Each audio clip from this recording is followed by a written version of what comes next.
የአማራ ክልል ጦርነትና ቀጠናዊ እንቆቅልሹ ፋኖ፣ መከላከያ፣ ህወሓትና ሻዕቢያ። ሰላም ጤና ይስጥልኝ ውድ ተመልካቾቻችን፣ ዛሬ የምንዳስሰው ጉዳይ በኢትዮጵያ ሰሜናዊ ክፍል በተለይም በአማራ ክልል ለወራት የቀጠለውንና እጅግ ውስብስብ እየሆነ የመጣውን ጦርነት ነው። በመንግስት ኃይላትና በፋኖ ታጣቂዎች መካከል ያለው ፍጥጫ ወዴት እያመራ ነው? የሰብአዊ ቀውሱ ምን ይመስላል? የህወሓትና የኤርትራ ሻዕቢያ እጅስ በዚህ ግጭት ውስጥ ምን ያህል ነው? እስከ ቪዲዮ መጨረሻ ድረስ አብራችሁን ቆዩ። የጦርነቱ መነሻና የኃይል አሰላለፍ እናያለን። ጎጃም፣ ጎንደር፣ ወሎና ሸዋ ይጠቀሳሉ። ጦርነቱ በይፋ የጀመረው በሚያዝያ ወር 2015 ዓመተ ምህረት የክልሉ ኃይሎችን መልሰው ለማደራጀት በወጣው ውሳኔ ቢሆንም ስር የሰደደ የፖለቲካ ቅሬታ ግን ቀድሞም ነበረ።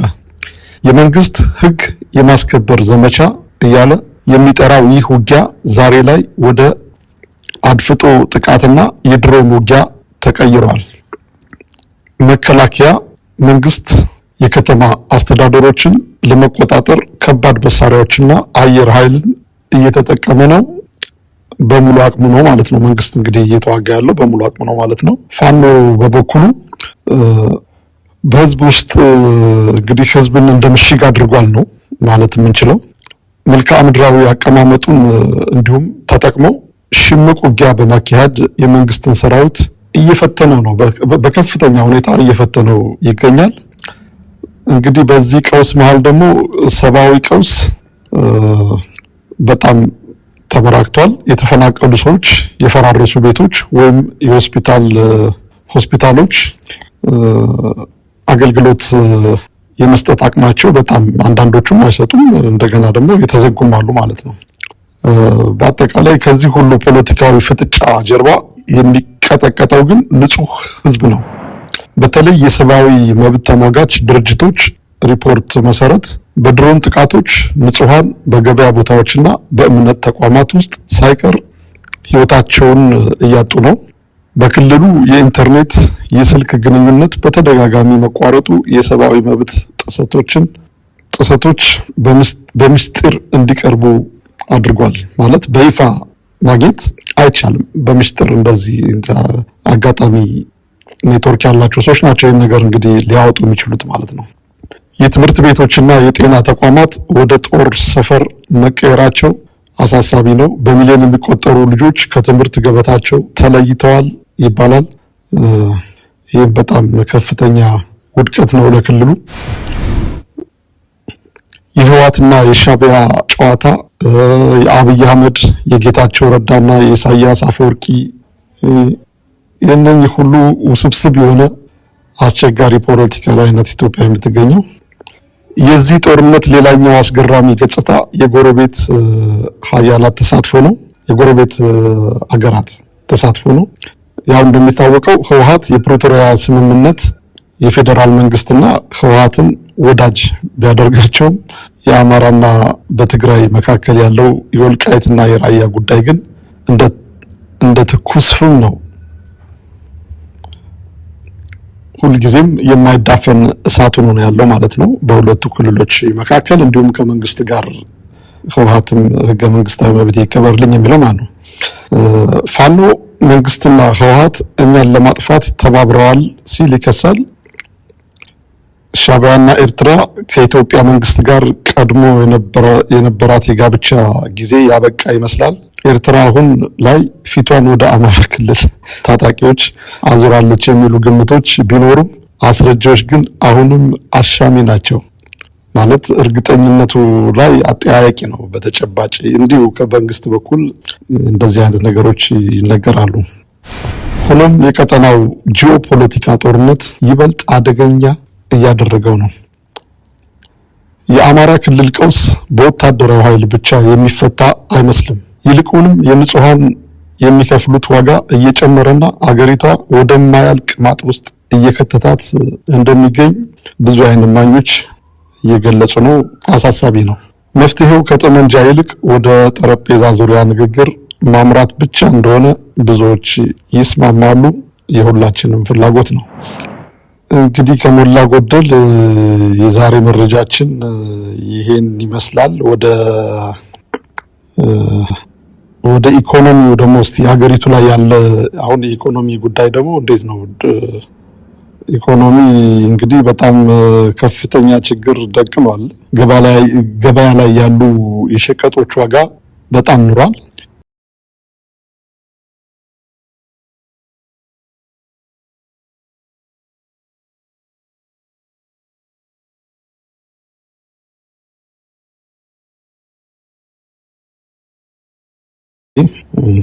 ጦርነቱ በሰው ሕይወት ላይ ብቻ ሳይሆን በክልሉና በሀገሪቱ ኢኮኖሚ ላይ ከፍተኛ ጠባሳ እያሳደረ ነው። አማራ ክልል የሀገሪቱ የጥራጥሬ የቅባት እህሎችና የሰብል ምርት ዋነኛ ምንጭ ቢሆንም አሁንም ግን ምርታማነቱ አሳሳቢ ደረጃ ላይ ወድቋል። አርሶ አደሩ በማዳበሪያ እጥረት፣ በጸጥታ ስጋትና በጦርነት ቀጠና ውስጥ በመሆኑ ማሳውን ማረስ አልቻለም። ይህ ደግሞ በክልሉ ብቻ ሳይሆን በኢትዮጵያ አጠቃላይ የሽንኩርትና የጤፍ ጥራጥሬ ዋጋ ላይ እጥረትና ንረት እንደሚፈጥር እየታወቀ ነው። የመንገዶች መዘጋት ከአዲስ አበባ ወደ ሰሜን የሚወስዱ ዋና ዋና መንገዶች በተደጋጋሚ በመዘጋታቸው የንግድ ፍሰቱ እንዲገታ አድርጓል ማለት ነው። ነዳጅና መድኃኒት ወደ ክልሉ እንዳይገቡ፣ የክልሉ ምርቶች ደግሞ ወደ ማዕከላዊ ገበያ እንዳይወጡ፣ ይህም በዚሁ ምክንያት የሚፈጠር ችግር ነው።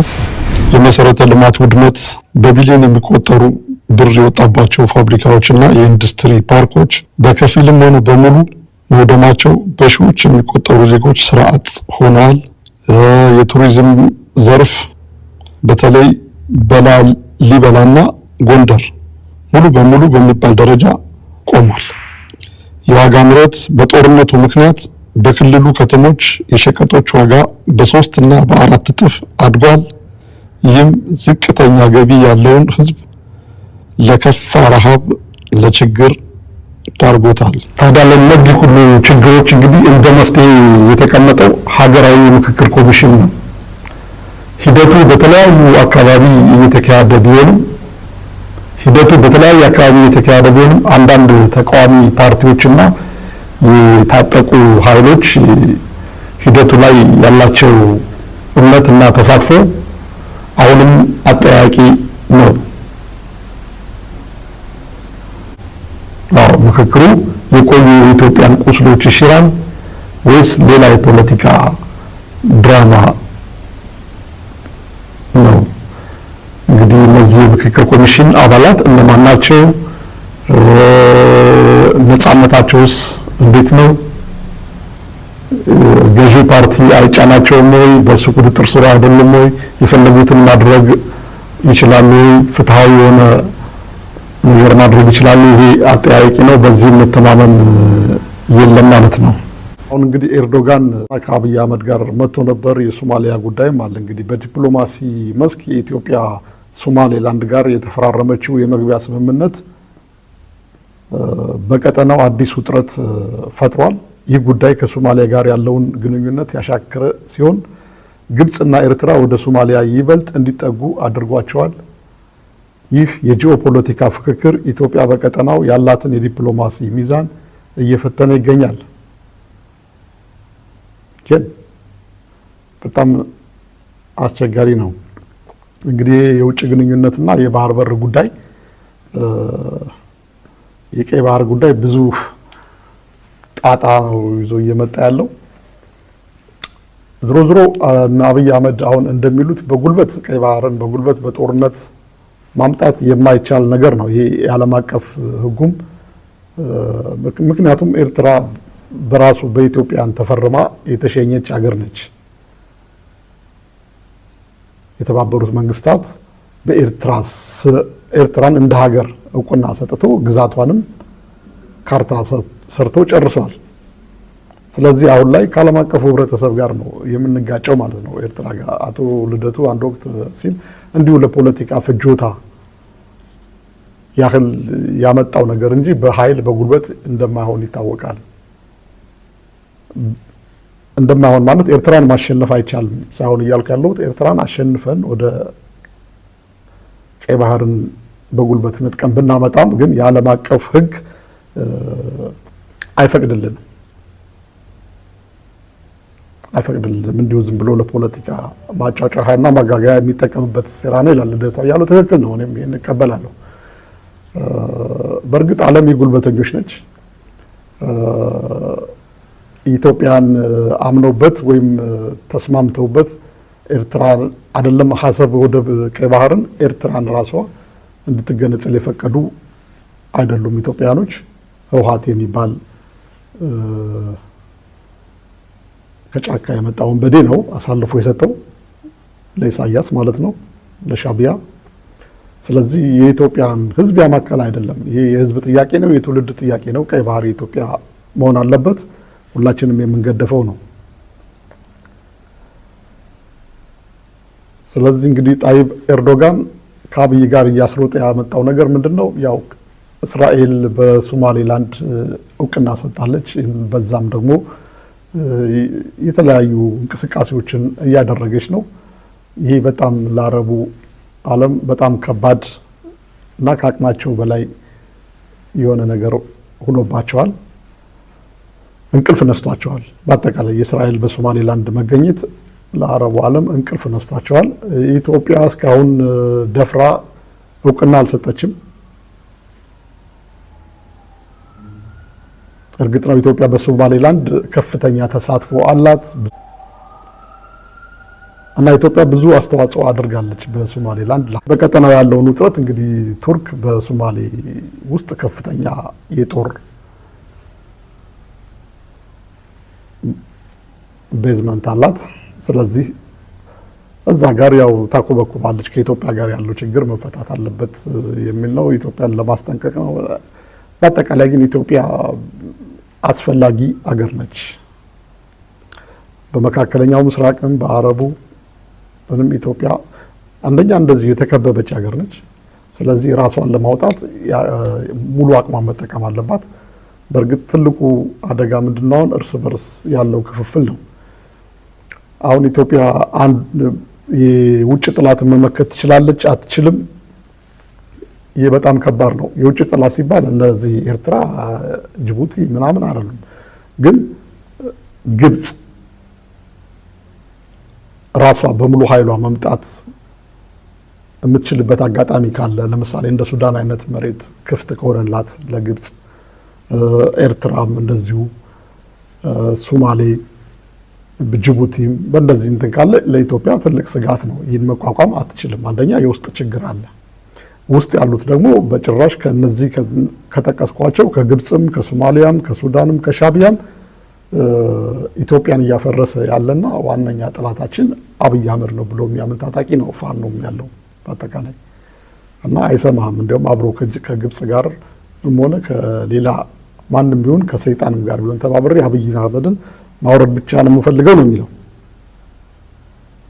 ስለዚህ እንዴት ይስማማል? በዚህ አረብ እምሪት ድሮን እንደ ጉድ ታስገባለች። በአጠቃላይ ከባድ ነው ለኢትዮጵያ በጣም ከባድ ነው። በተለይ አሁን ለአማራ ክልል በጣም በጣም በጣም ከባድ ነው። ብቻ አሁንም እኔ በተደጋጋሚ ማለት የምገልጸው ምንድነው የሰላማዊ ህዝባዊ አመጽ ብቻ ነው መንግስትን መጣል የሚቻለው። ከዛም በኋላ የተረጋጋ መንግስት ለዘላቂነት በዲሞክራሲ ህዝብ አምኖበት ተዋይቶበት በስነ ስርዓት ድምጽ ተሰጥቶ ሊመረጥ የሚችል መንግስት የሚመጣው በህዝባዊ አመጽ ብቻ ነው ለአንዴና ለመጨረሻ ጊዜ። ከዛ ባለፈ ግን በቃ የሽፍቶች ሀገር መሆኗ ነው፣ ሀገሪቱ መበታተኗ ነው። አሁን እኮ ይሄ መንግስት እንኳን ቢወድቅ እኮ ኢትዮጵያ ውስጥ ሰላም አይመጣም። ልክ እንደ ሶማሊያ ተበታትና መቅረቷ ነው ኢትዮጵያ። ሶማሌስ አሁን ወደ አንድ እየመጣች ነው። ሶማሊያ ከዛሬ 40 እና 50 ዓመት በፊት ዚያድ ባሬ ኢትዮጵያን ከወረረ በኋላ ከዛ በኋላ በኢትዮጵያ ተመትቶ ከተመለሰ በኋላ ሶማሌ የጎሰኞች ሀገር ነው የሆነችው። የብሔርተኞች እንደዚህ የጎጠኞች ሀገር ነው የሆነችው እና የሽብርተኞች መፈልፈያ ነው የሆነችው። ኢትዮጵያም ይሄ ነው ዕጣ ፈንታዋ ማለት ነው። በትጥቅ ትግል የሚመጣ ለውጥ ኢትዮጵያን መጠበቅ እንደሌለባቸው ነው እኔ በአጽንኦት መናገር የምፈልገው። ምክንያቱም ኦነግ በዛ ጋር አለ፣ እዚህ ጋር ፋኖ አለ፣ ህወሓት አለ፣ ሌሎችም አሉ አድፍተው የተቀመጡ በሶማሌ ያሉ፣ በአፋር በኩል አለ፣ ሌሎችም ሁሉም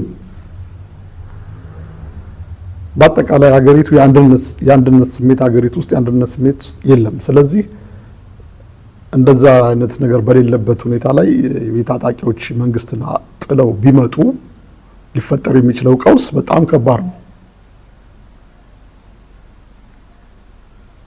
ስለዚህ ከወዲሁ መፍትሄ የሚሆነው ህዝብም ሊያስብበት የሚገባው ሀገራዊ በቃ ህዝባዊ አመጽ ነው። ትልቁ መፍትሄ አንድና አንድ ብቸኛው መፍትሄ ህዝባዊ አመጽ ብቻ ነው። ጊዜው ደግሞ አሁን ነው። ከዚህ በላይ የተራዘመ ጊዜ በጦርነት የበለጠ ድቅቅ ነው የምንለው አሁን አማራ ክልል ላይ ነው። ኦሮሞ ክልልም የማይተኙ ታጣቂዎች አሉ። ህወሓትም አድፍጦ የሚጠብቀው የመንግስትን መዳከም ነው። የአማራና የህወሓት ታጣቂዎች መቼም ቢሆን አይስማሙም። አሁን ላይ አንድ ግዙፍ መንግስት የሚባል አካል ስላለ አንድ የሆነ ቡድንተኝነት ለመፍጠር ቢሞክሩም ቡድንተኝነት ግን ዘላቂነት የለውም። መልስ አትስማማ የጥላት ብለህ የምትፈጥረው ቡድንተኝነት እንዲሁ ለጊዜያዊ ጥቅም መስሎ ካልሆነ በስተቀር እንደገና ሌባ ማለት ነው። የሌባ ባህሪ ነው። ሌባ ሲሰርቅ ይስማማል፣ ሲካፈል ይገዳደላል። ስለዚህ ህወሓት፣ ሻዕቢያ፣ ፋኖ እንደገና እጣ ፈንታቸው መገዳደል ነው። በኢትዮጵያ ውስጥ ለህዝብም የበለጠ ቀውስ መፍጠር ነው። ሻዕቢያ ከኢትዮጵያ የሚፈልገው ነገር ይታወቃል። የኢትዮጵያ ህዝብ ምን ሊያተርፍ ሻዕቢያን ይጠብቃል? ወይም ደግሞ 27 ዓመት የሚያውቃትን ህወሓትን ምን ለማትረፍ ይጠብቃል? ፋኖ ከነሱ ጋር የሚመጣ ከሆነ ፋኖንስ እንዴት ይጠብቃል?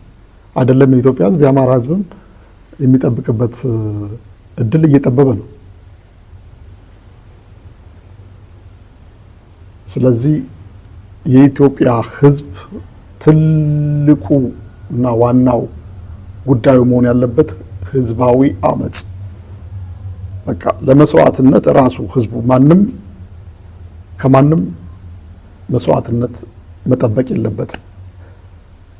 ያ የሚጠብቀው መስዋዕትነት ነፃ አያወጣውም። አሸናፊዎች ብሔርተኞች ናቸው የሚመጡት።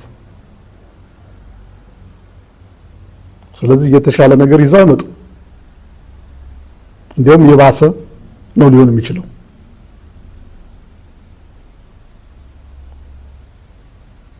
መልካሙ ነገር የሚመረጠው ነገር የህዝባዊ አመጽ ተደርጎ መንግስትን መጣል ነው።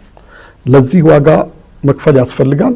አዎ እንግዲህ ሰዎች በአጠቃላይ ግን ሰው ይውጣ፣ ከዛ በኋላ እጣ ፈንታው የሆነ ሰው ይሄዳል። የተወሰነ 50 ሺህ የሚሆን 30 ሺህ ሰው ሊጠፋ ይችላል። ለምን? አምባገነን በጣም ዲክታተር አሪዎስ ጨካኝ መንግስት ስላለ ያለውን መሳሪያ ሁሉ ለመተኮስ ወደኋላ ስለማይል ማለት ነው። ነገር ግን ህዝብ በአንድ ልብ፣ በአንድ ስሜት፣ በአንድ እጅ ሆ ብሎ ህዝባዊ አመጹን ካቀጣጠለው ምንም ማድረግ አይችልም። ከሰዓታት ያለፈ ወይም ከአንድ ቀን ከሁለት ቀን ያለፈ መንግስት እድሜ አይኖረውም። ይህ ህዝባዊ አመጽ በተናበበ ሁኔታ በሁሉም ክፍላት ሀገራት እንዲካሄድ ስራ መሰራት አለበት። ህዝቡን ማንቃት አለበት። ህዝቡ መሮታል። አሁን ታጣቂዎች ይዘውት የሚመጡት አዲስ ነገር የለም። ያንኑ የምናውቀውን የሸተተ የጠነባ ብሔርተኝነት ነው። ፋኖም መጣ፣ ህወሓትም መጣ፣ ኦነግም መጣ፣ ምንም የሚያመጡት ነገር እንደውም ቀውሱ እየተባባሰ እንደገና ሌላ ሀያል የሆኑ ቡድኖች እየተፈለፈሉ ኢትዮጵያ በቃ እንደዚሁ የጦረኞች ሀገር ምንም ማንም ከቁጥጥር ውጭ የሆነ በቃ የደቦ ፍርድ የሚሰጥባት ጉልበት ያለው ብቻ የሚኖርባት ሀገሩና ለረጅም ጊዜ ትቀጥላለች። ለቀጠናውም ቀውሱና ትቀጥላለች።